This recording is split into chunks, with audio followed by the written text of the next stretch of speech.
Em nome do Pai, do Filho e do Espírito Santo. Amém. Ave Maria, cheia de graça, o Senhor é convosco. Bendita sois vós entre as mulheres, e bendito é o fruto do vosso ventre, Jesus. Santa Maria, Mãe de Deus, rogai por nós, pecadores, agora e na hora de nossa morte. Amém.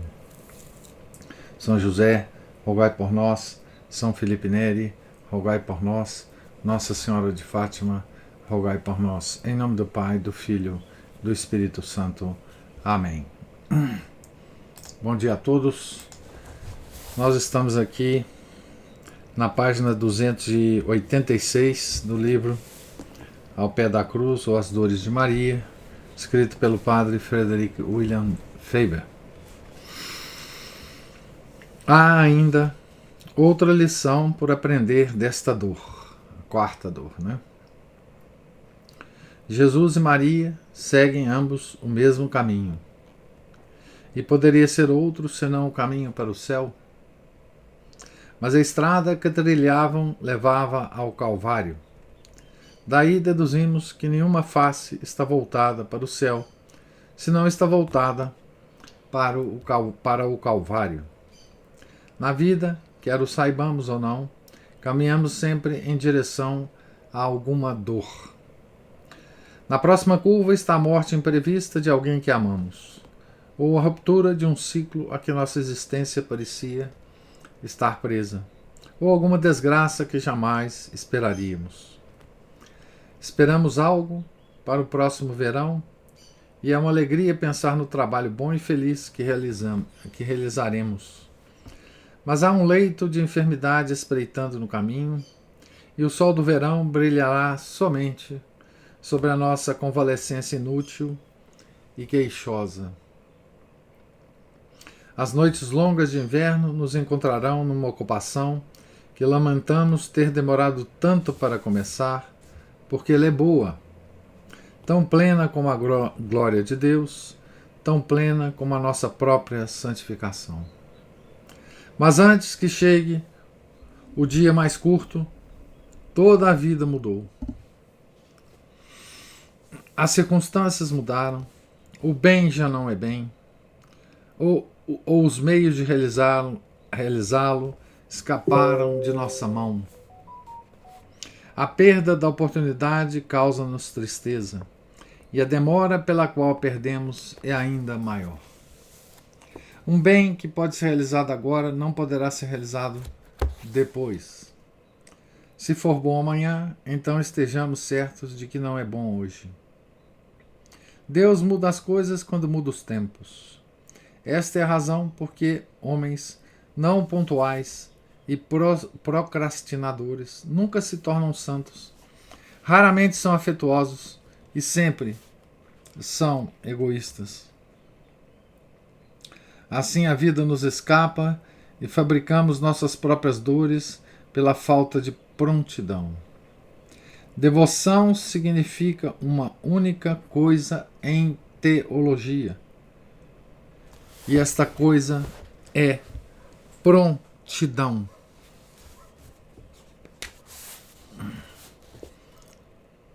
Essa frase aqui tem que ser gravada, né, gente? Eu vou lê-la aqui de novo. Devoção significa uma única coisa em teologia. E esta coisa é a prontidão. Isso é para a gente gravar aí e nos lembrarmos sempre, né? O que é devoção, né? Quão longe nós estamos aqui daquela ideia de devoção que nós temos, né? Que nós às vezes até nutrimos, né? Aquelas fórmulas mais ou menos prontas de devoção, né? Aquela forma piegas de encarar a devoção, né? Então aqui fala um grande teólogo, né? Devoção significa uma única coisa em teologia, e esta coisa é a prontidão.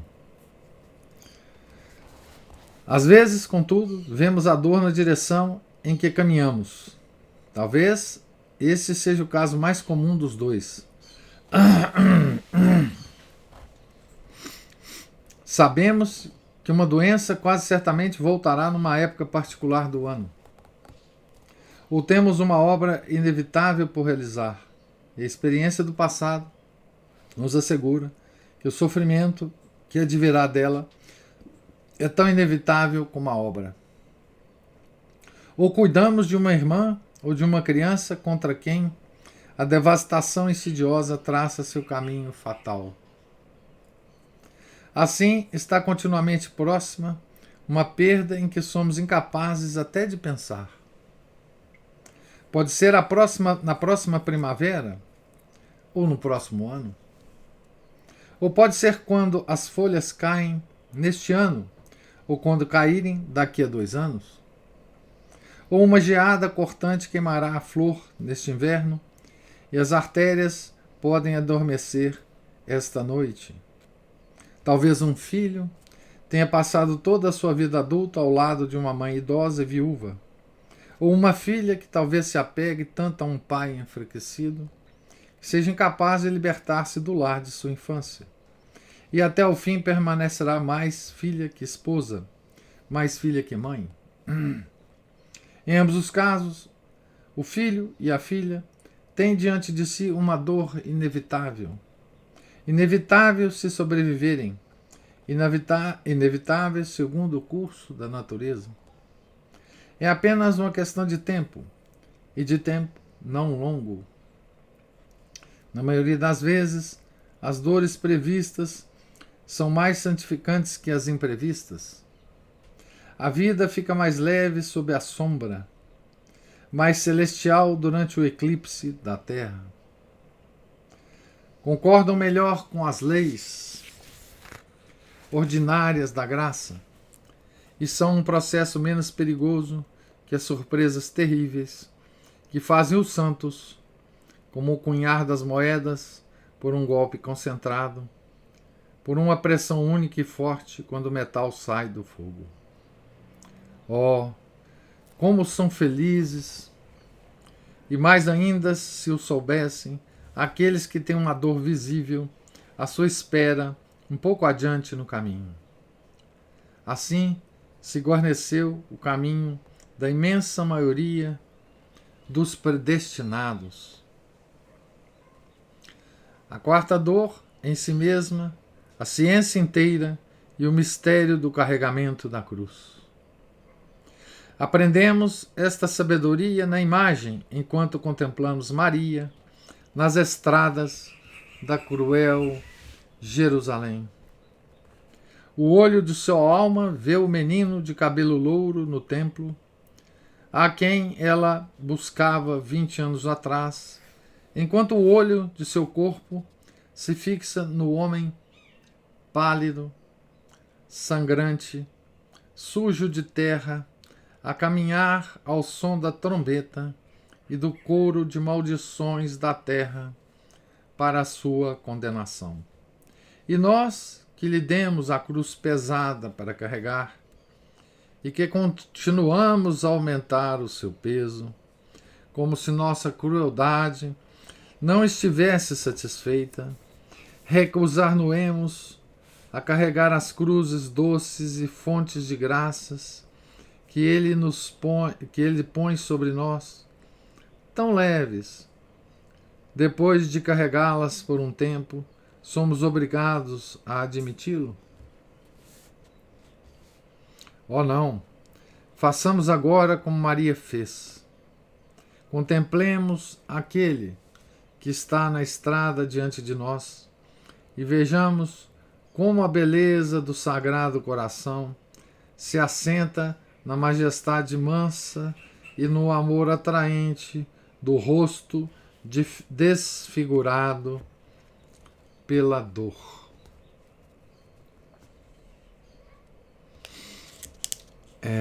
Então aqui assim termina, né, o capítulo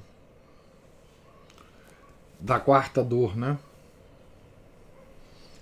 Tirando uma última lição dessa dor para nós, né? Que é uma lição a respeito das nossas cruzes, né? Das cruzes inesperadas, ele fala na primeira parte da nossa leitura de hoje, né? Das que vêm sem esperarmos, né? Das que interferem com os nossos planos, né? Interferem com os planos do nosso próximo ano, do nosso próximo mês, da próxima estação do ano, farei isso ou aquilo.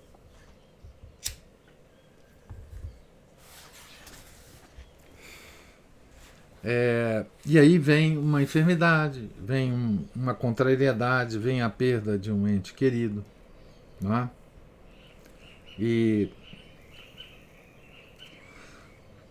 ele termina essa parte com uma frase, né? Que é pra gente nunca mais esquecer, né?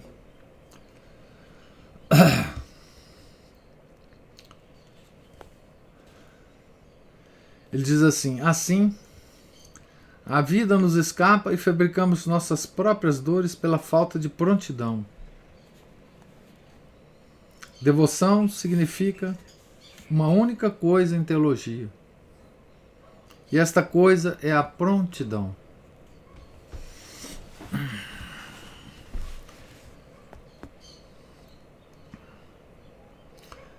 Ele ainda tem frases maravilhosas nesse trecho, né? Ele fala: se ser bom amanhã, então estejamos certos de que não é bom hoje. Deus muda as coisas quando muda os tempos. Esta é a razão porque homens não pontuais e procrastinadores nunca se tornam santos. Raramente são afetuosos e sempre são egoístas. Devoção significa prontidão, né? E no segundo trecho que eu li, ele fala das dores que são esperadas, né? Das dores que são planejadas, que a gente sabe que virão, né? Tá certo? Então ele fala praticamente das cruzes que nós carregamos, né?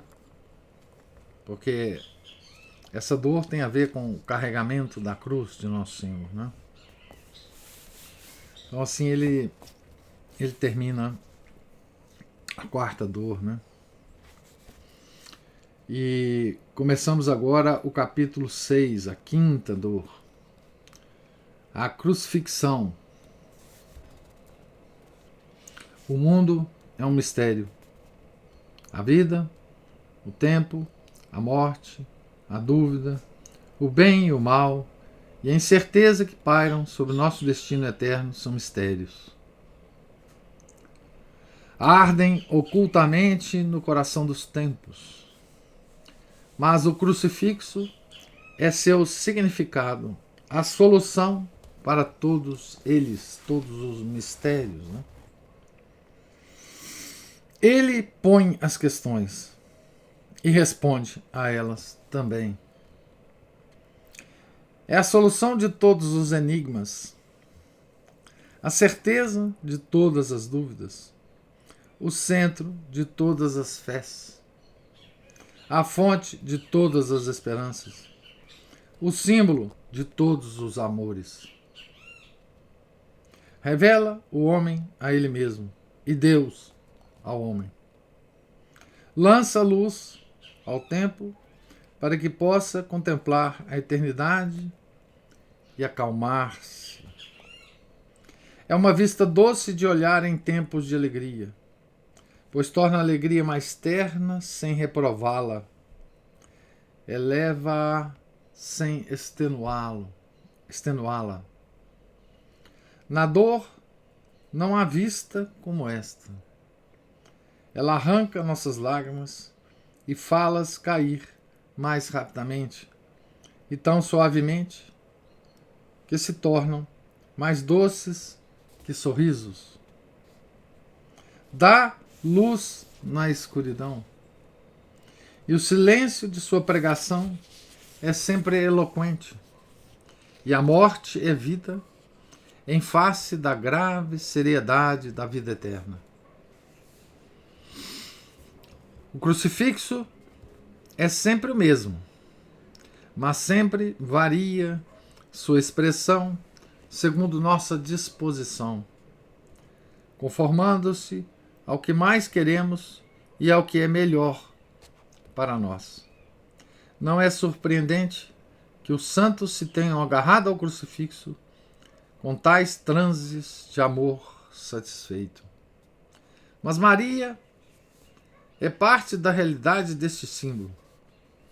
A mãe e o apóstolo ficam, por assim dizer, ao pé do crucifixo, ao longo de todas as eras, símbolos do grande mistério da única religião verdadeira, do que Deus fez pelo mundo que criara.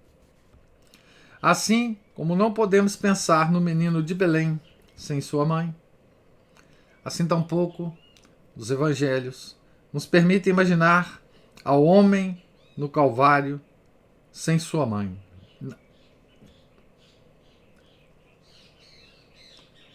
Jesus e Maria eram sempre um, mas havia uma união peculiar entre eles no Calvário.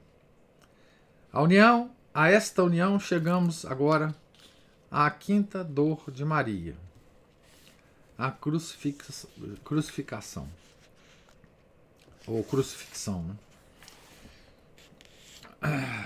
Mas como que pode, né, o Padre Faber colocar num parágrafo só, né, tanta coisa para que a gente possa desenvolver, né?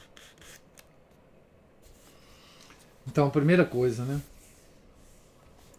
O mundo é um mistério.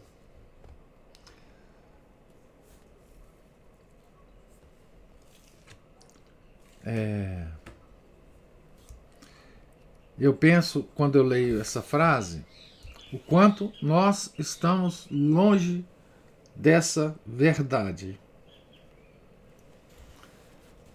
Nós hoje não aceitamos absolutamente viver dentro deste mistério. Né? Nós temos a ciência do nosso lado. Né? A ciência nos explica tudo. Não há mistério para a ciência. Né? Contudo, essas frases ditas pelo Padre Faber continuam absolutamente perfeitas, verdades. Né? Então, vamos lá. A vida, o tempo, a morte, a dúvida, o bem e o mal, e a incerteza que pairam sobre nosso destino eterno são mistérios. Ardem ocultamente no coração dos tempos. Então, os verdadeiros mistérios, aqueles nos quais nós vivemos, continuam mistérios e serão mistérios para sempre. Nunca o homem conseguirá deslindar, explicar, aprofundar nesses mistérios. Né? Não há coisa que o homem possa fazer para entender esses mistérios. São os mistérios de Deus guardados muito ciumentamente por ele. Né? E ele apresenta, né, o crucifixo como a solução para todos eles.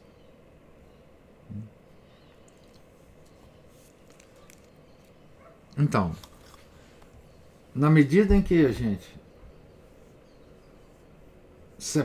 nos separamos do crucifixo,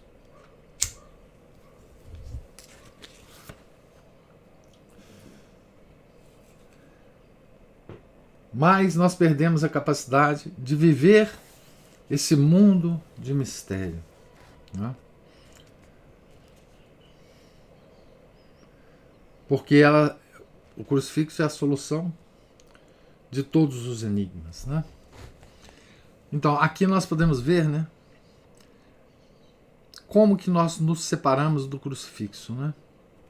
Como que a igreja se separou do crucifixo, né? Vários movimentos, né, separam hoje a igreja do crucifixo, né?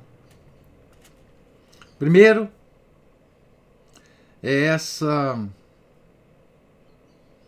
igreja da misericórdia, né?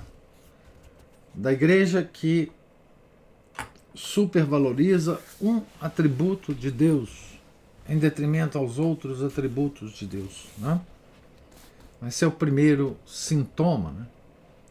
O segundo sintoma, que corre paralelamente a isso, é o desaparecimento das igrejas dos crucifixos, né? Dos crucifixos. Eles desaparecem como um todo ou eles aparecem nas igrejas sem o crucificado, né? Parece simplesmente como uma cruz, né?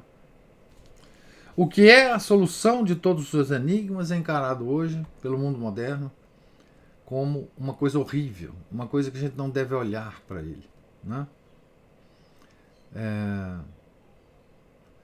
E depois tem aquela paródia, aquele escarnecimento que aconteceu e eu nunca mais vou esquecer, né?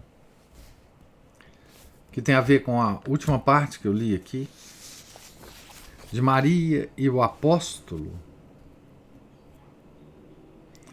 Ele fala que a mãe e o apóstolo ficam, por assim dizer, ao pé do crucifixo ao longo de todas as eras, símbolos do grande mistério, da única religião verdadeira, do que Deus fez o mundo pelo que criara. Então, essa imagem, né, de Nosso Senhor crucificado, Nossa Senhora, o apóstolo João, bem amado apóstolo, né, ao pé da cruz, em 2017 foi parodiado, né, pelo Vaticano, né? O Vaticano lançou um selo em comemoração aos 500 anos da Reforma Luterana. Isso mesmo que vocês ouviram aqui, né? Comemoração. A igreja comemorou os 500 anos da Reforma Luterana. Não fosse isso um escândalo perfeito, 2017 era o ano que se comemorava os 100 anos de Fátima, né? Eu vou tentar achar aqui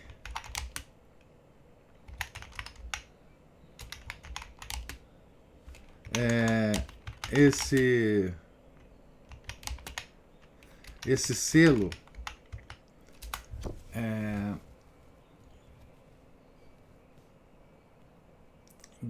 dos 500 anos da Reforma Protestante. Vocês tenham uma certa paciência aqui comigo,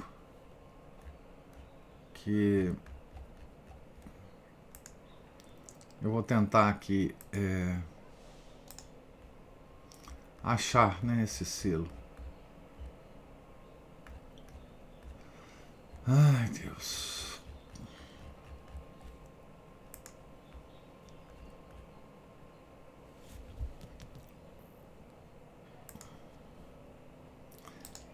É um selo terrível. Se eu não achar, eu descrevo ele aqui para vocês. Quem achar aí, gente, se vocês acharem antes de mim, vocês, por favor, me... Eu não tô achando o selo, infelizmente.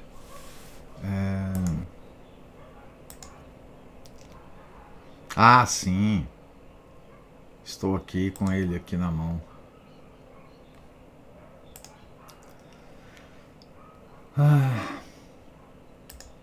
Vou tentar fixar a imagem aqui para vocês. Aqui nos comentários. Ficou pequenininho aí. Mas o selo é o seguinte: Nosso Senhor crucificado.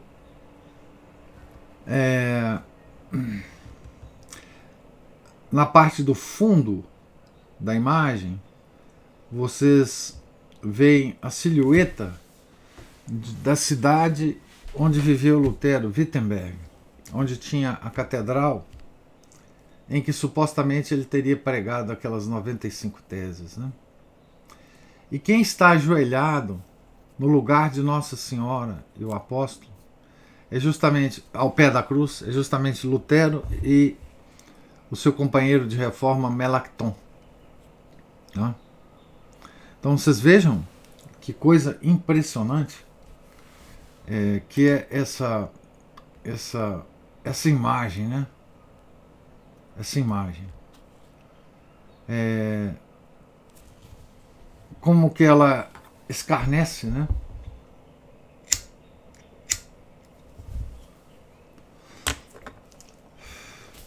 Esse é o nosso símbolo, né?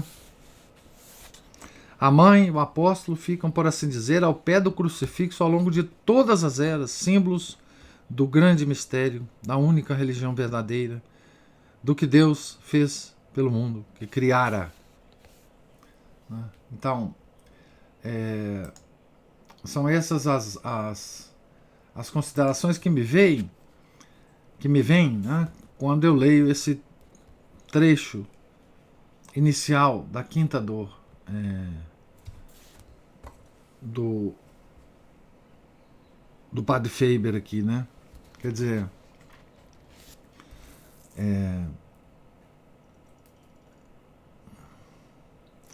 depois da criação do mundo, né? Se a gente quer ter um símbolo da nossa religião, né, seria essa imagem, né, do crucifixo. E mais ainda dessa imagem que nós guardamos no nosso coração católico, né, da mãe e do apóstolo aos pés da cruz. E assim é que o Vaticano, em 2017, lançou um selo comemorativo, né? Vocês podem imaginar. Aí ficou melhor aí, ó. A Giovana pôs um negocinho maiorzinho aí. Mas vocês conseguem ver isso aí. Não há nenhuma outra imagem mais significativa, não é, da queda da igreja, digamos assim, oficial, né, que nós temos hoje, em relação a isso, né?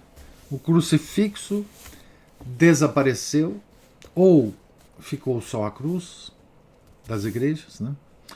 Tem uma outra coisa que eles fazem, né? Tem uma outra coisa que eles fazem. Eles fazem uma estilização do crucifixo, né? São coisas horríveis que eles fazem com o Nosso Senhor na cruz, né? Tem um cajado papal. Eu não sei como é que chama o cajado papal, infelizmente. Eu vou pôr aqui. Eu acho que eu sei que o cajado que fala. É horrível. Pois tem imagens horrorosas, né? Que se distanciam muito, né? Então tem vários cajados papais, né? Por exemplo, eu vou compartilhar com vocês aqui um deles. Por exemplo, esse que está aí, né, do Papa Francisco. Mas tem dos outros papas também, né? Vocês vejam que isso aí é uma estilização do crucifixo, né? Vocês vejam se isso aí lembra alguma coisa das quais nós estamos falando aqui, né? Então, vocês vejam É o báculo, né? É báculo que chama. Báculo, tá? Se vocês procurarem báculo papal, vocês vão encontrar várias coisas na internet, né? Então, nós estamos então nessa fase da igreja, né? E quanto nos dói, né? Ler esse trecho do Padre Faber, né? E pensar como estamos hoje, né? Nós recuamos frente ao mistério, nós não aceitamos viver envoltos desse mistério, né? Nós evitamos de várias formas o crucifixo, e agora a igreja coloca aos pés da cruz não Jesus e Maria, mas não Maria e João, mas Lutero e Melanchthon, não é? Então, além dessa dor, da quinta dor, não é? Além da nossa dor,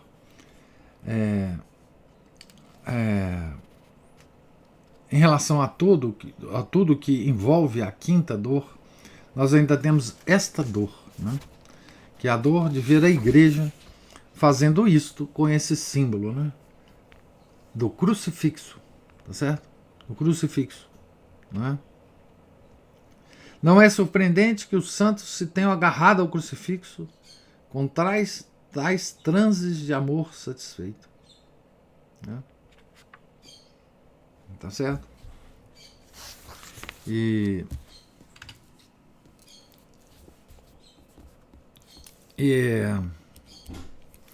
é assim que as dores normais pelos nossos pecados, pela nossa responsabilidade na crucificação de Nosso Senhor, né? Que esta semana é muito importante que a gente tenha sempre em mente, né? Nós adicionamos essas dores, né? Que são as dores de simplesmente a recusa da igreja atual de nos ensinar essas dores, né? De nos lembrar essas dores e de fugir delas, né? De fugir delas. Afinal, nós somos a igreja da misericórdia, né? Não é à toa que esse tal domingo da misericórdia, né, foi marcado, se não me engano, para o segundo domingo depois do domingo de Páscoa, ou o primeiro domingo depois do domingo de Páscoa, né? Justamente para apagar essa imagem, né, da crucificação, da nossa responsabilidade pela crucificação, né? Afinal, Deus é misericórdia, né? Afinal, vamos nos alegrar pela misericórdia de Deus, né? Certo? Eu vou terminar a leitura aqui na página 290, para que a gente tenha um tempinho para conversar aqui um pouco. A Ana Paula fala assim: como é que o Vaticano justifica isso para os fiéis? Em nome da tolerância, do ecumenismo? Ele não justificou, não. Simplesmente publicou o selo, né? Ele está mais interessado em agradar os protestantes do que aos fiéis católicos, né? E afinal, a igreja, né? Aliás, tem uma imagem do Lutero lá no Vaticano, né? Se vocês também pesquisarem, vocês vão ver, né, essa imagem lá do Lutero. Eu não vou nem compartilhar com vocês, porque não me dá nenhum prazer ver essa imagem do Lutero. Tem uma foto do Papa Francisco do lado da imagem do Lutero, no Vaticano, né? Tá certo? Mas então, gostaria de ouvir as observações de vocês sobre a leitura de hoje, o final da quarta dor e o início da quinta dor, né?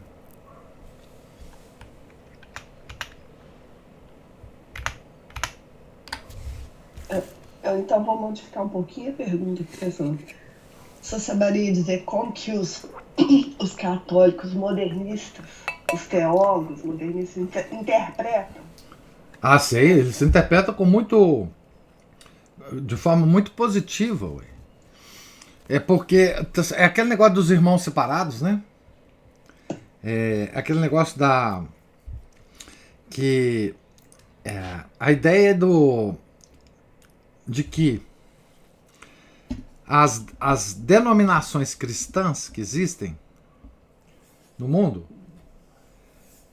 dos protestantes, né? A Igreja Católica é uma denominação cristã. E que, na verdade, essas denominações, nenhuma delas tem Cristo integralmente. Todas elas têm uma parte de Cristo, né? E elas todas devem girar em torno de um centro, que é o Cristo total, o Cristo cósmico. Tem essas expressões, hein, gente? Eu estou falando aqui, vocês não vão ficar com raiva de mim, não. Então é o Cristo total, é o Cristo cósmico, em torno do qual devem girar todas as denominações cristãs, sendo que a Igreja Católica é uma denominação cristã. Antes que vocês fiquem com raiva de mim, isso é teologia do Concílio Vaticano II, tá? Tem um capítulo específico, eu já não lembro mais qual, do Iota Uno. Nós comentamos até muito sobre isso na leitura do Iota Uno, que fala exatamente sobre essa forma do ecumenismo cristão, né?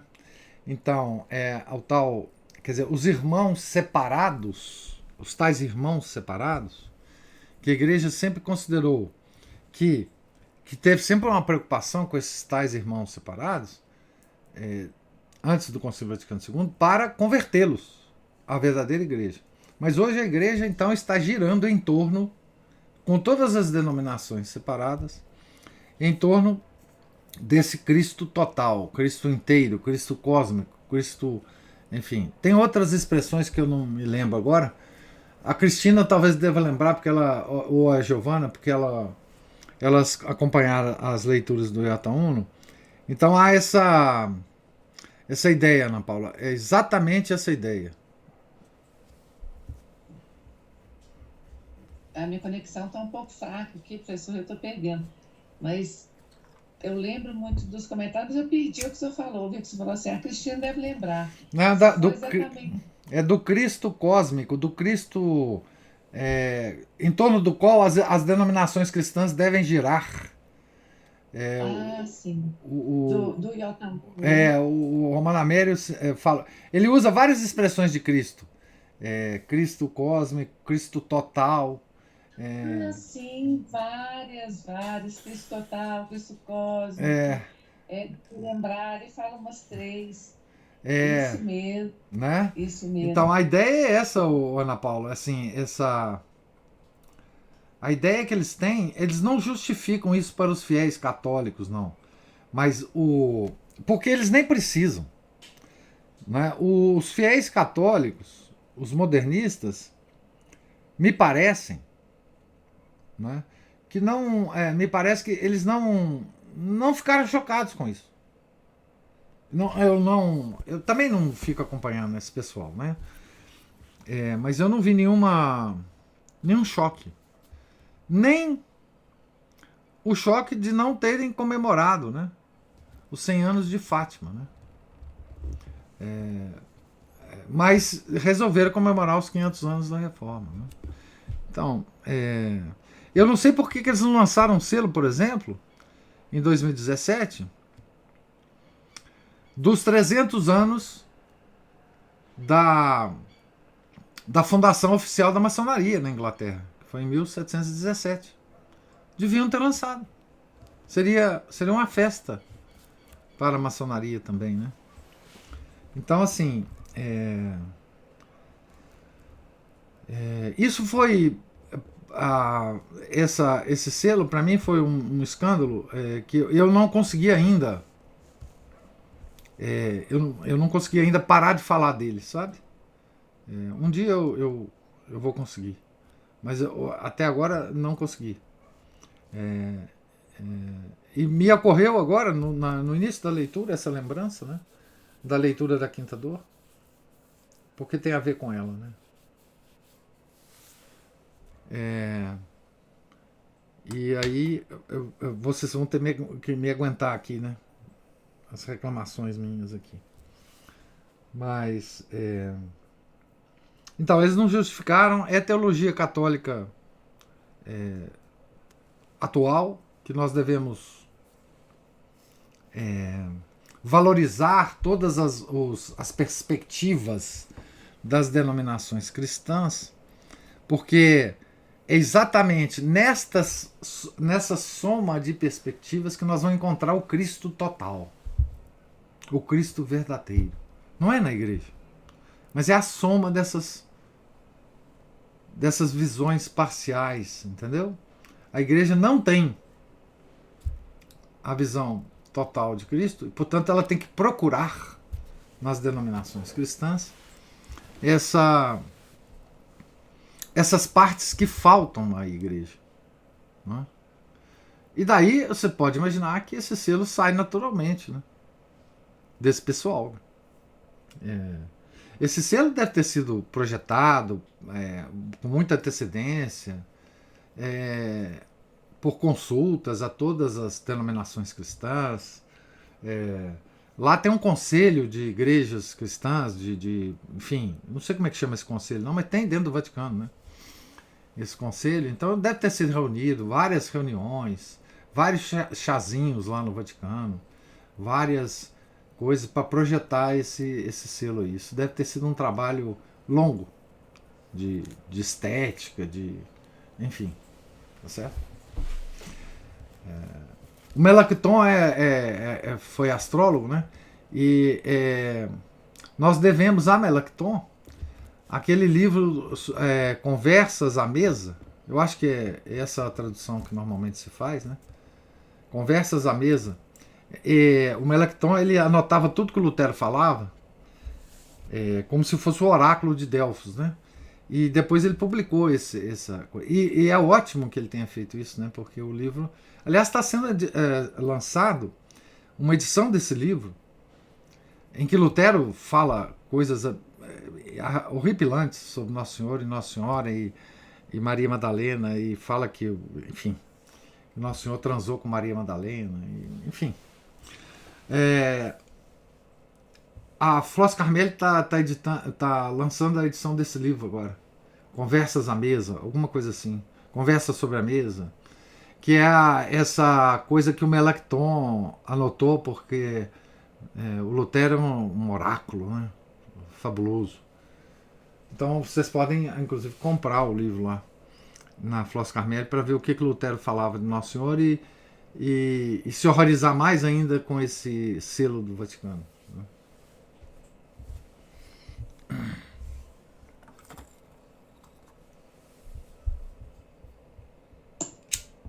Falou sobre o escândalo, que isso escandalizou o senhor, e o senhor falou também sobre o crucifixo ser crucificado.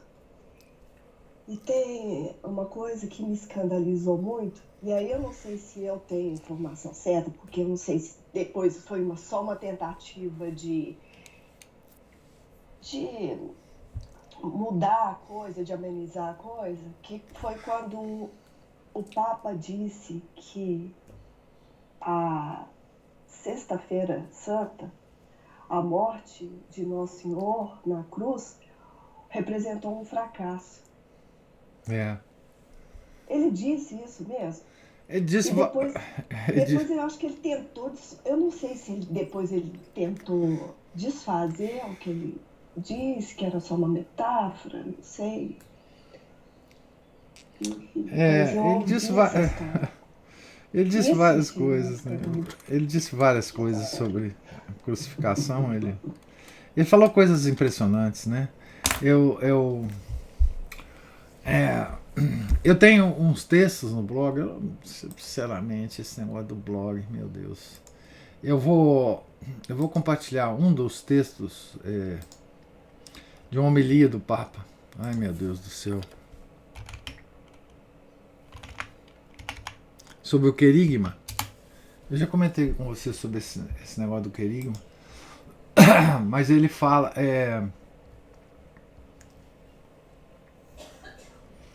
ele fala numa homilia,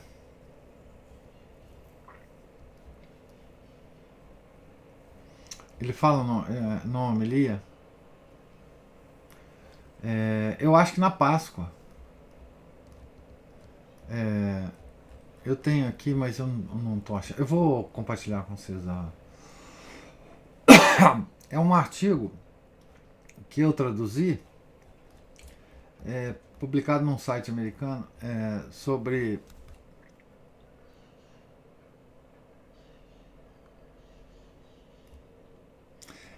Exatamente. Foi numa quarta-feira da Semana Santa de 2018, tá? Que o Papa resolveu fazer uma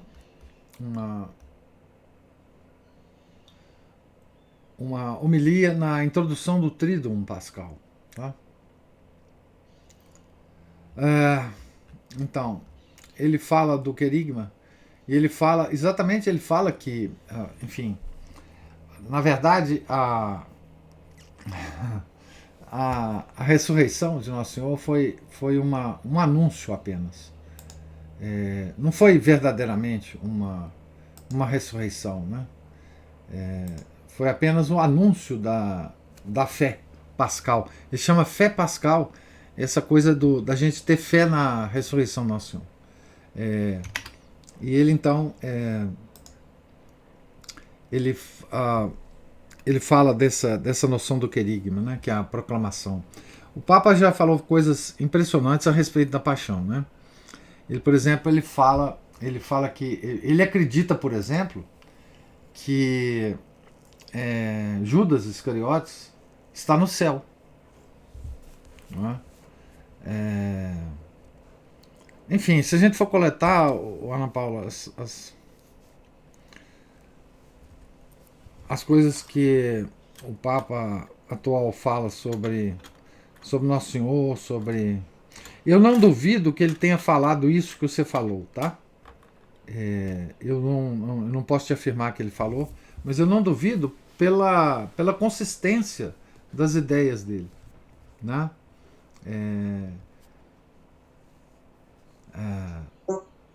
Acho que ele falou sim, que inclusive depois o Padre Paulo Ricardo tentou usar a mesma expressão e tentar fazer abranger o que ele falou de um outro ângulo. Entendi.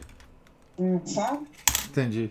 Esse negócio é muito interessante, porque os papas conciliares têm isso, né? Eles falam uma coisa, depois os defensores deles ficam tentando explicar para nós o que ele quis dizer, que não era exatamente. Quer dizer, o que eles tentam falar assim, vocês não entenderam direito o que o Papa falou. O Papa não quis falar assim, né? Eu lembro de um assessor de imprensa que foi de. Eu lembro já no papado de João Paulo II, e depois ele continuou no papado de Bento XVI, que era o padre Lombardi. O padre Lombardi era o assessor de imprensa. E ele, então, ele que tratava das questões do que o Papa falava com a imprensa mundial. E ele tinha que sempre fazer essa operação. O Papa falava alguma coisa e ele ia para lá explicar o que significava aquilo que o Papa falou, né? Mas, assim,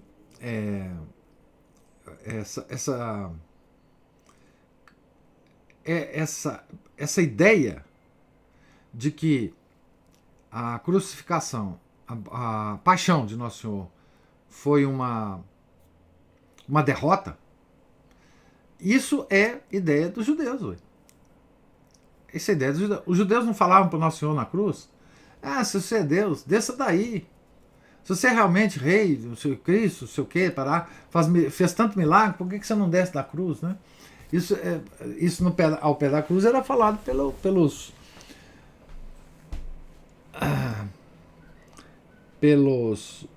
os sacerdotes da sinagoga, né? Tá certo? Nós ouvimos ontem no Evangelho de São Mateus essas palavras. Então, é uma derrota. Quer dizer, no final, ele não era Deus, não. Porque ele não desceu da cruz, ele aceitou a derrota. Então, essa ideia da derrota de Nosso Senhor na cruz é a ideia judaica. Né? É a ideia judaica.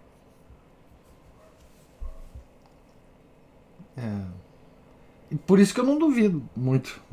A Giovana está falando que o padre Paulo Ricardo tentou justificar, então é porque ele falou mesmo. De fato, ele falou. Eu vou ter que defender o padre Paulo Ricardo aqui. Defendo. Eu ouço muito o padre Paulo Ricardo. O senhor sabe disso, eu já falei com o senhor. Sim. E eu o ouvi dizer, justamente numa homilia de ontem, que por coincidência, eu não sei que ano que está, né, nessa liturgia nova, se é A, B ou C, mas coincidiu que eles leram ontem também o Evangelho de São Mateus. E ele fala que há algo de demoníaco nessa coisa de... Não é que ele falou mais? De querer... Oh, meu Deus. Não querer a cruz. Que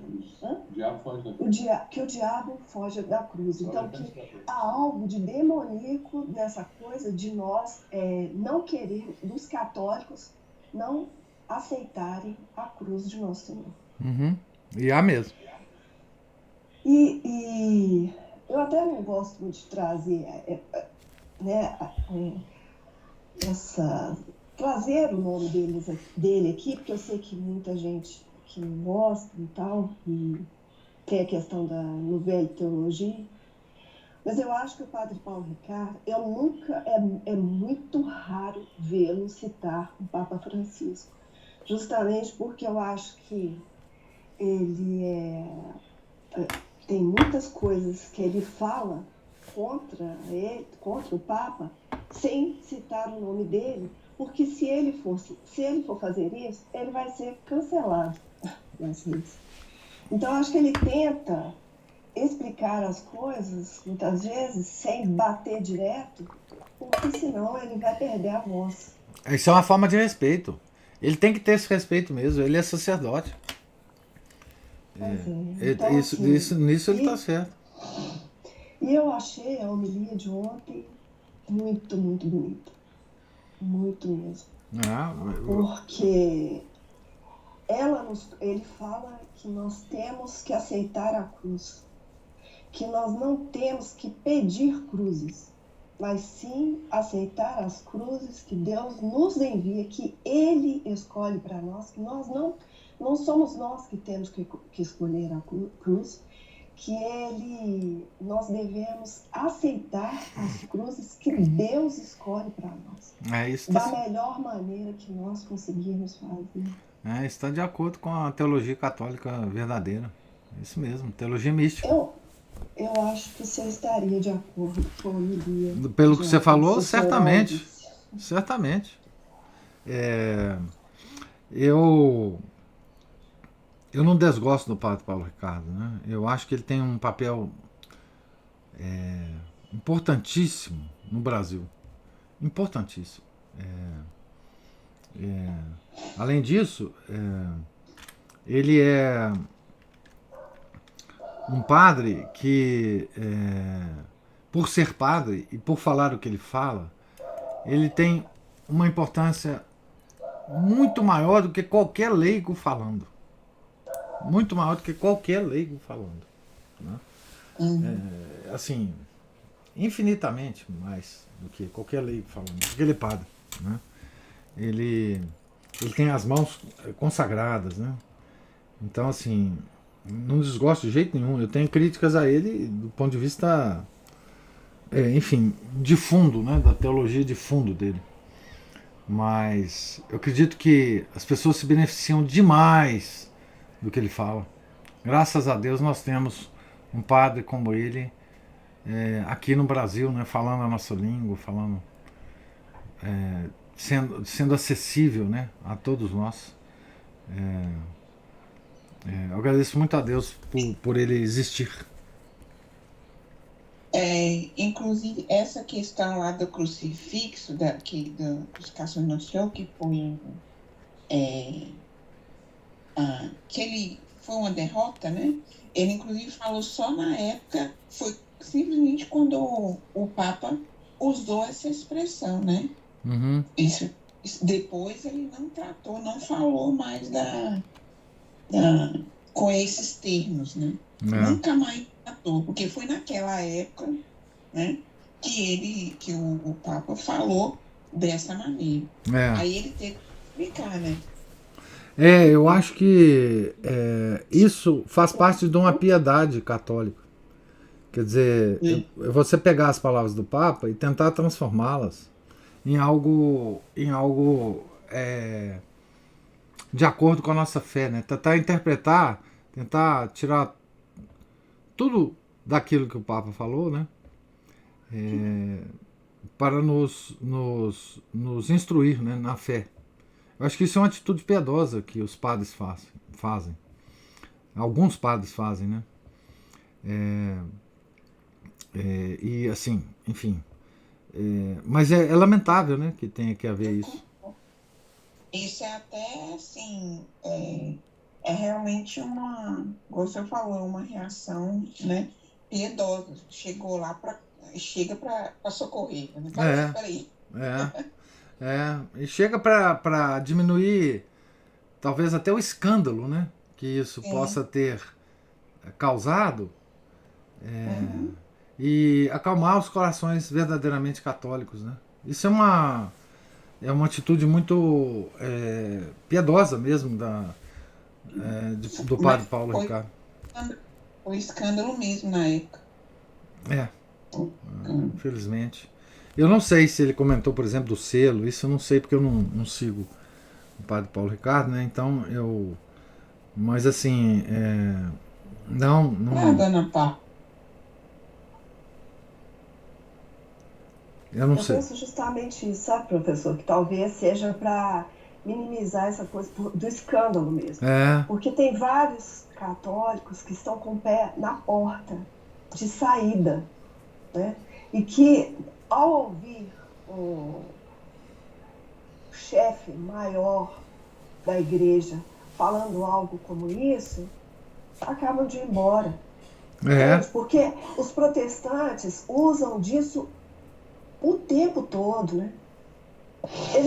Os protestantes pegam sempre aqueles cientistas que foram padres que foram cientistas, que falaram coisas contrárias para irritar a igreja, né? Para bater em nós. E aí isso tem um efeito horrível naquelas pessoas cuja fé já é bastante frágil, né? Escandaloso mesmo. Escandaloso. Então, assim, uma vez o padre Paulo Sandes contou uma história para nós, não sei se o senhor tem sabe disso, que o padre Paulo Ricardo ele perdeu a diretoria do seminário, do qual ele era diretor, por causa de posições assim muito firmes, muito enérgicas. Então ele teve que recuar um pouco na fala para poder. Então, assim, e eu vejo, como eu já acompanho o padre Paulo Ricardo há uns 6, 7 anos, eu lembro que no início ele até chamava os protestantes de nossos irmãozinhos. Hoje ele já não faz isso mais. Então eu tenho um sentimento, uma impressão, né? Só uma impressão, né? E de alguém que não acompanha tudo, né? Por exemplo, ele lançou esse curso aí, Batalha dos Missais, eu não quis nem olhar. Mas assim, mas eu tenho a impressão de que ele vem comendo pelas beiradas, de uma forma a não causar mais escândalo nesses que estão com uma fé muito tíbia, para poder ir convencendo-os, fazendo-os raciocinar e retornar para algo mais profundo, sabe? Não sei, sou eu aqui dando, como o senhor diz várias vezes, é só uma opinião de que vale né, a opinião. Né? Mas, ainda mais com relação a um padre, né? Pressão, né? Ainda mais com relação a um padre. Não, e eu sei, tem testemunho aqui, né, o Felipe está falando, a Giovana está falando, da importância do padre Paulo Ricardo para várias coisas, né? Por exemplo, a Giovana falando que ele foi a ponte, a minha ponte para a tradição, o Felipe falando que ele conheceu a questão da cultura da morte através dos métodos conceptivos do padre Paulo Ricardo. Então, assim, a obra do Paulo Ricardo é imensa, imensa, é impressionante, é uma coisa extraordinária no Brasil, né? Então, assim, e ele é um padre, né? Ele não é igual, ele não é leigo, né? Que pode, enfim, falar coisas e não ter retaliação nenhuma. Eu lembro da história do padre Paulo Santos falando dele também. E ele, enfim, sei de algumas histórias dele tomando contato com São Tomás de Aquino, né? Inclusive, eu fiquei sabendo de alguém com contato dele, né? Que ele estava, na época em que ele era diretor do seminário, ele estava adotando aquele livro da biografia de São Tomás de Aquino, que eu traduzi para a Eclésia, como o livro básico do ensino de tomismo lá, né? Então, assim, ele... Não, nessa parte eu não tenho o que falar dele. A obra dele, quando ele chegar lá no céu, vai ser muito bem comemorada, certamente, né? A obra dele é muito, muito boa, muito grande, muito efetiva, e pega muita gente, né? Eu tenho amigos, conhecidos, todos que seguem o padre Paulo Ricardo e me falam coisas maravilhosas que aconteceram na vida deles a partir da audiência, né, que eles têm ao padre Paulo Ricardo. Não tem nada que falar, tem só que elogiar esse trabalho dele. Não posso falar nada de negativo, assim, desse trabalho, de jeito nenhum, né? De jeito nenhum. Graças a Deus nós temos um padre como ele no Brasil, né? Que é praticamente o único, né? Aqui no Brasil que fala essas coisas, que com todos os cuidados, né? Enfim, graças a Deus nós temos o padre Paulo Ricardo, certamente. Oi, professor, tudo bom? Diga, Márcio. Bom, vamos lá. Vou dar uma parte sobre isso, sobre outro assunto também.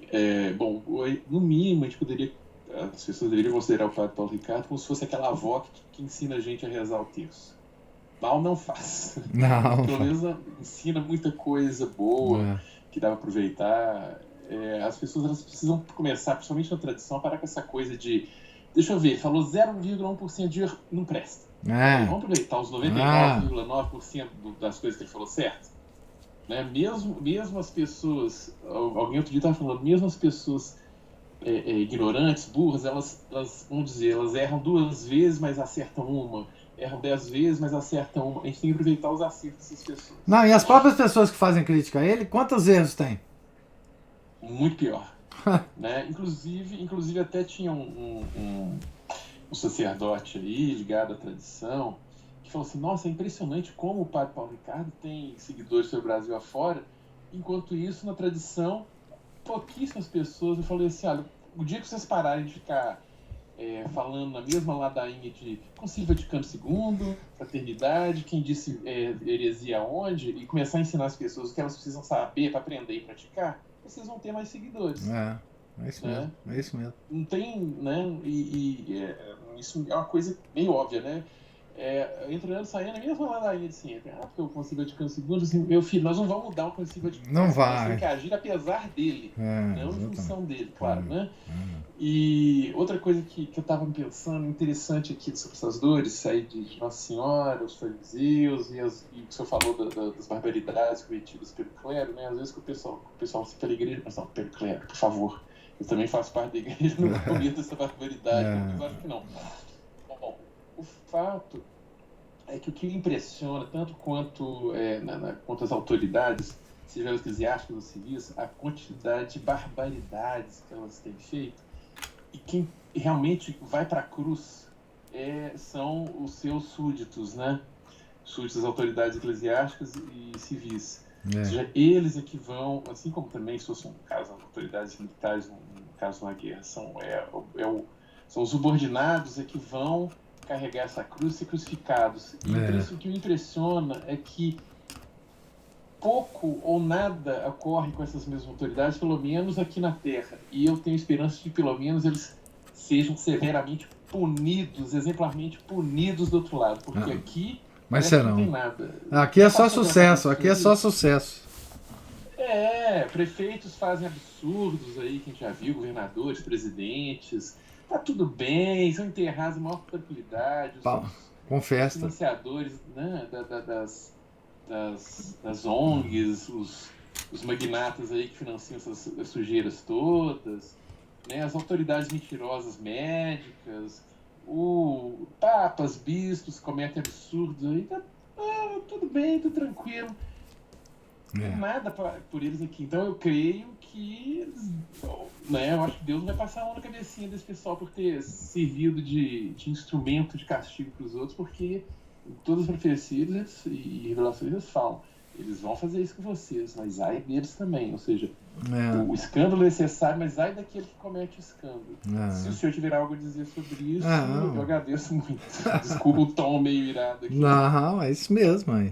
Não, na verdade é o seguinte, quer dizer, para nós que acreditamos que além do atributo da misericórdia infinita de Deus, existe também o atributo da justiça infinita de Deus, nós temos certeza de que, aliás, toda a nossa vida deve ser orientada por isso. Nós temos certeza que nós seremos punidos severamente por tudo de errado que nós fizemos aqui na Terra. Né?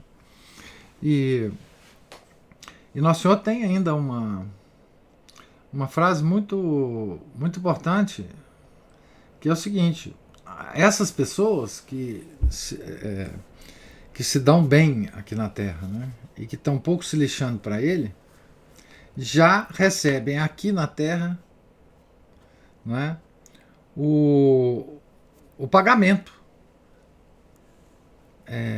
disso. Ou seja, viverão bem, viveram longamente, né, viveram cheio de luxos. Esse é o pagamento deles. Do outro lado não terá esse pagamento, né? Do outro lado terá coisas muito piores para eles, né? E a gente vê, né? A história da Bíblia toda tem vários personagens assim, né? Que vivem só para subjugar, né, os seres humanos, né? Vivem bem, né? Com todo conforto, e porque esse conforto vem do povo que ele escraviza, né? E não mudou, essa forma não mudou, né? A forma de escravização é outra hoje em dia, mas é um povo que está abaixo dos tiranos, né? Os tiranos de várias estirpes, né? Os tiranos menorzinhos, os médios, os grandes, né? Nós todos estamos sob o jugo desses tiranos, né? E sofrendo, né, as suas decisões, né?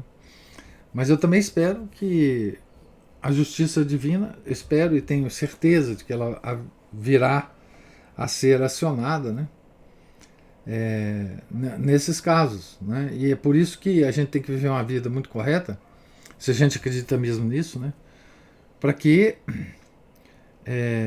nós também sejamos julgados, né, pelo justo juiz, né, que é nosso Senhor Jesus Cristo. Esse juiz é justo e nada escapa a ele, né? Nada escapa a ele. Por isso que quando eu vejo, voltando, né, a conexão lá, né, com a obra, por exemplo, de um padre Paulo Ricardo, essa obra é tão grande que qualquer deslize que ele tenha cometido ou que ele vá cometer, fica, em proporção com a obra que ele faz, fica muito reduzido, né? Deus haverá de ter muita misericórdia com ele, né? Com a alma dele. E nós devemos fazer isso, né? Aqui, né? usar ele como exemplo e tentar fazer uma obra aqui, né? Que possa nos contrabalançar os nossos pecados, né? Que são muitos, né? E que possa tocar o coração do nosso juiz, né? Tocar o lado misericordioso desse coração, né? Do nosso juiz. É o que a gente tem que fazer. Agora, com relação a essas picuinhas dos tradicionais, sempre haverá, né? Isso aí não tem jeito, isso aí, enfim, essa longa discussão, tem uma coisa que me desagrada muito, que é a tal da, o pessoal gosta muito de acabar com a reputação, né? De destruir reputações, né? Ao invés de fazer uma crítica, enfim, formal, construtiva, baseada em coisas, eles tentam acabar com a reputação da pessoa, né? Como se tivesse inveja, né? Da obra da pessoa, né? Isso é muito ruim, né? Essa destruição de reputações, né? Então,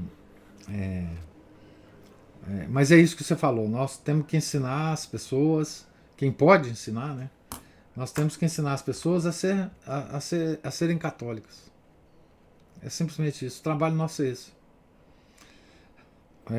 A igreja está como está e vamos lá, vamos em frente, porque Deus está vendo tudo e Ele não nos abandonará de jeito nenhum, em nenhum momento da nossa vida, né? Cristina levantou a mão. Professor, eu só ia sobre essas discussões. Tem um lado que é bom, porque o ideal seria a gente viver a fé mais no nível de um catecismo, né? Tem muita polêmica. Mas já que nós nascemos nesse século de palavrório e as palavras foram muito deturpadas, às vezes as polêmicas, mesmo com os sacerdotes da igreja, às vezes elas nos ajudam a corrigir as coisas erradas, né, que nós fomos aprendendo aí ao longo do tempo. Porque uma primeira observação sobre o que nós conversamos aqui hoje é que essa confusão com o protestantismo, ela, por exemplo, no caso dos nomes de Jesus, que o Romano Amério nos aponta lá no capítulo, né? Ela cabe direitinho dentro da New Age, né? O Jesus cósmico, o Jesus, a árvore, né? Como abraçar a árvore e tal. Isso. Então, assim, quando a igreja adotou isso, ela colocou dentro né, das palavras. A igreja sempre foi tão precisa em usar as palavras, e esse é o problema nosso, não é? Essa dialética inversa em relação à dialética católica, que o senhor já nos ensinou, e dialética hegeliana, Marx. Então, isso está acontecendo. É o que eu falo, parece de uma forma um pouco assim diabólica. E em torno aí do Iota Uno, como o senhor disse, né, o justo juiz julgará e não passará um iota, não passará um Isso. Então, nós temos que endireitar nossos caminhos e fazer as nossas penitências, né? Agora, professor, eu parei lá na conversa sobre a mesa, que o senhor falou que vai ser lançado. Eu estou falando aqui uma coisa atrás da outra, se o senhor quiser me interrompa, por favor. Não, foi lançado, viu? Já foi lançado o livro. Foi lançado? Foi. Já pode ir lá no site e comprar. A primeira coisa que me ocorreu, como eu não faço a mais mínima ideia de como seja o livro, eu fiquei pensando assim, será que a gente vai conseguir fazer essa leitura com os devidos acentos nos absurdos e nos erros do Lutero? Eu falei, gente, poderia alguém lançar um livro assim, conversa ao pé da mesa, à luz do Iota 1 do Romano Américo. É mesmo. Vocês não cientes, assim, né? É. De todas as absurdidades do Lutero. Seria até muito interessante um livro comentado sobre esse do Melanchthon, sabe? Não, esse livro tem vários resumos dele lá na Flos Carmelli, de algumas frases do livro e tal, para estimular os leitores a comprar também o livro, né? Mas é muito interessante, podem ir lá no site da Flos Carmelli e dar uma passeada lá. É um livro substancial, acho que tem umas 500 páginas. O Melanchthon fez um grande trabalho de nos legar essas conversas, né? E normalmente ele estava tocado pelo álcool, né? Então a língua dele estava solta, porque ele bebia muito, né, Lutero. E são coisas muito íntimas do Lutero, essa vida íntima das ideias dele, que ele não professava, digamos assim, muito em público, estão todas registradas, né? E para quem se interessa pela personalidade desse homem, o livro é bom. Eu já li vários extratos do livro. Eu estou ainda decidindo se vou comprar ou não, porque, enfim, eu estou velho já para certas emoções, mas talvez eu compre esse livro também, do Melanchthon, né? Então, vamos ver. Mas eu sugiro, assim, quem tenha interesse nessa parte histórica, inclusive, né? Porque o livro é um registro simples das conversas, né? Não tem nada de floreado, nada. Inclusive a rudeza, né, da conversa do Lutero é que impressiona, né? Não tem nada. Porque o Melanchthon, ele achava que aquilo era realmente uma coisa sensacional, né? Então ele simplesmente escreveu o oráculo dele na sua forma mais rude, né? Talvez mais verdadeira. Mas tá lançado lá o livro. E surpreende, professor, essa figura de Lutero não ser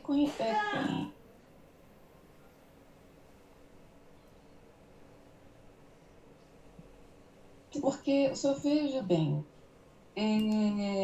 o contexto histórico da revolta luterana, ele é muito político, não? Ele mistura assim, muitas coisas, né? Mistura mesmo. Muitas coisas. E a gente percebe, assim, não, a gente vai aprendendo quando vai conhecendo melhor que toda a expansão do protestantismo, ela tem financiamento maçônico, dos reis, dos príncipes, né? E eu falo que existem obviedades no protestantismo que são, assim, por exemplo, a valorização do sucesso material, e por um emocionalismo, são divergências muito interessantes, como que o engano dos protestantes não parece óbvio para eles próprios, mas esse assunto aí é longo. Às vezes parece, né? Às vezes ele nem sabe. Aqui, olha, o livro, estou vendo aqui enquanto você fala, ele chama Conversas à Mesa. Ele tem 367 páginas, é capa dura a edição, meio quilo de livro. Eu vou mandar eu vou mandar capa dura e tal, a edição, parece bonita a edição, eu vou mandar aqui na... Eu falo que a acumulação de livros a serem lidos já está, assim, praticamente... por isso que eu falo. A gente vai ter que fazer um coletivo de leitura, viu, professor? Nossa. Então, assim, um coletivo de resenha, pronto. Tem que ter o coitado que vai ler o livro e fazer resenha, né? Esse coitado. Aí, vou te contar, esse aí eu não sei se eu animo, não. Esse coitado. Mas tá aí o livro do Lutero, que para quem... Eu acho que para quem assim nunca leu nada mais substancial sobre Lutero, talvez seja interessante esse livro, né? Assim, enfim. Mas está lá, Conversas à Mesa. Não é barato o livro, mas enfim. É uma edição, parece bonita, né? E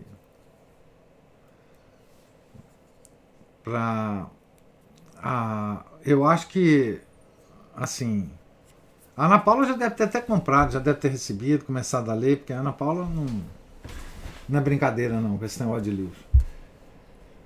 Mas Não, professor, dessa vez nem sabia da existência dele. nossa, eu consegui que a Ana Paula soubesse através de mim.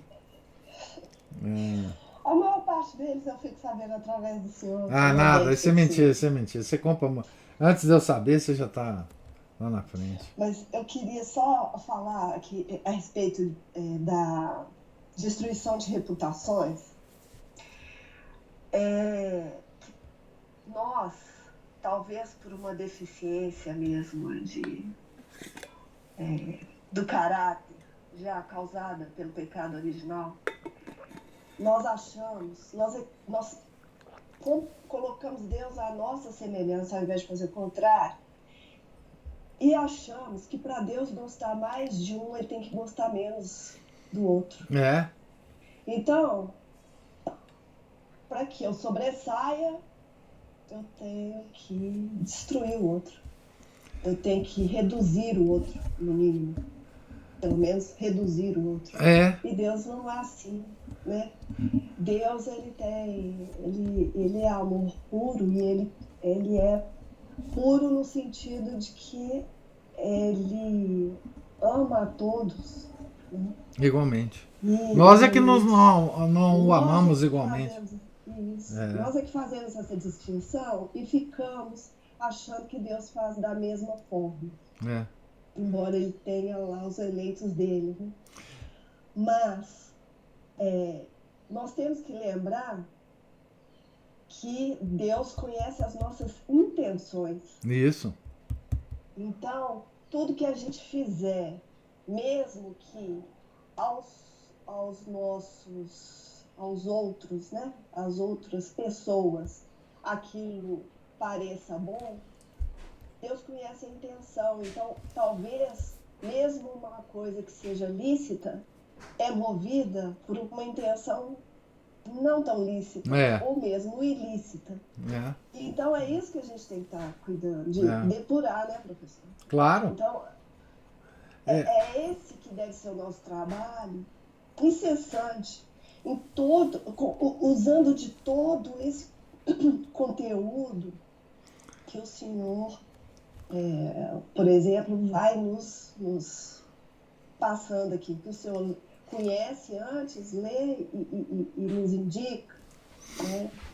Ouve falar e nos indica, porque esse conteúdo todo, ele tem que ter essa função, depurar as nossas intenções.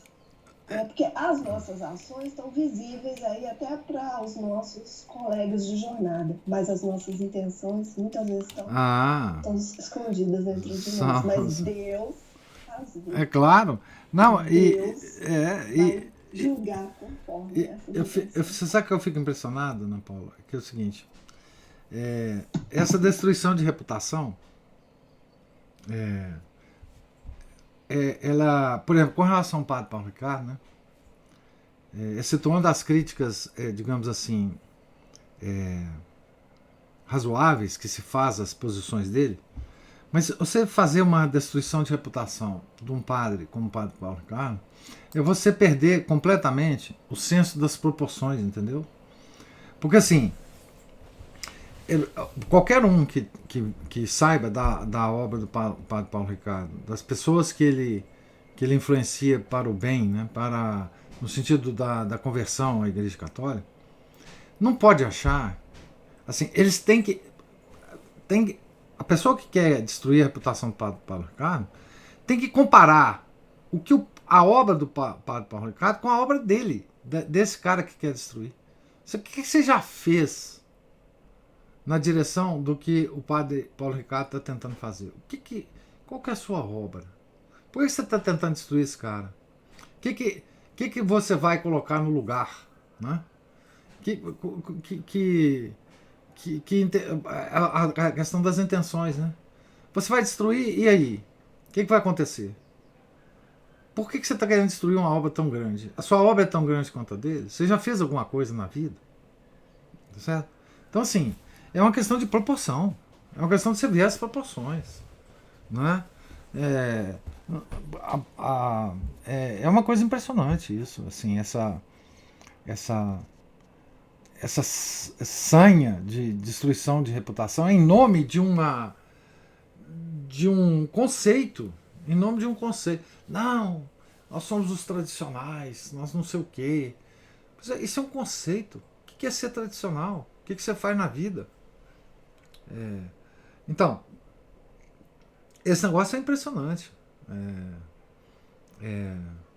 Não tem ninguém com uma obra tão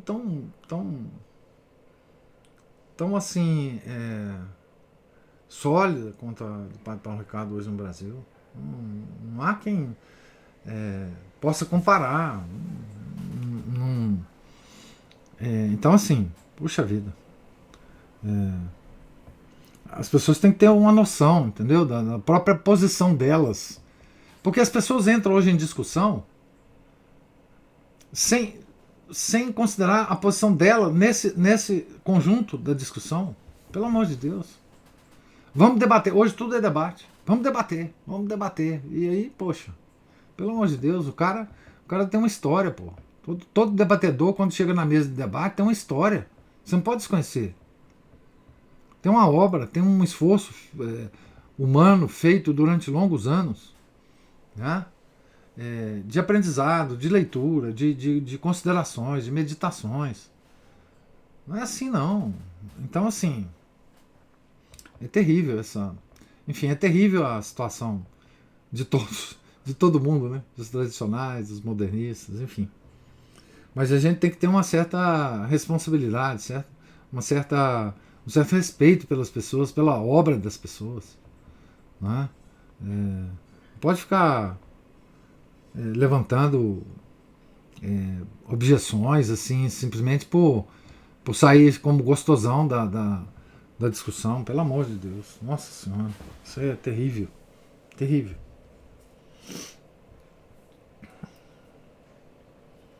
Mas comente mais, viu, Ana Paula, sobre o padre Paulo Ricardo. Não se sinta tímida a esse respeito. Não tem nenhuma objeção, não. De jeito nenhum.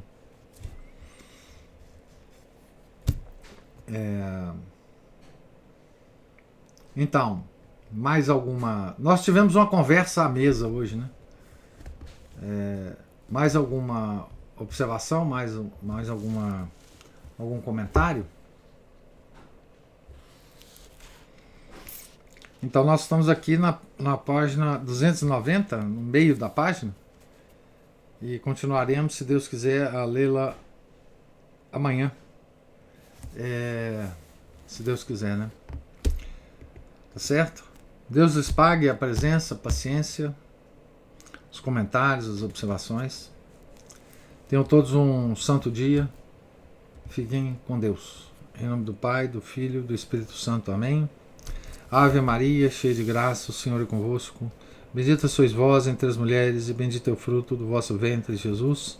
Santa Maria, Mãe de Deus, rogai por nós, pecadores, agora e na hora de nossa morte. Amém. São José, rogai por nós. São Felipe Neri, rogai por nós. Nossa Senhora de Fátima, rogai por nós. Em nome do Pai, do Filho e do Espírito Santo. Amém.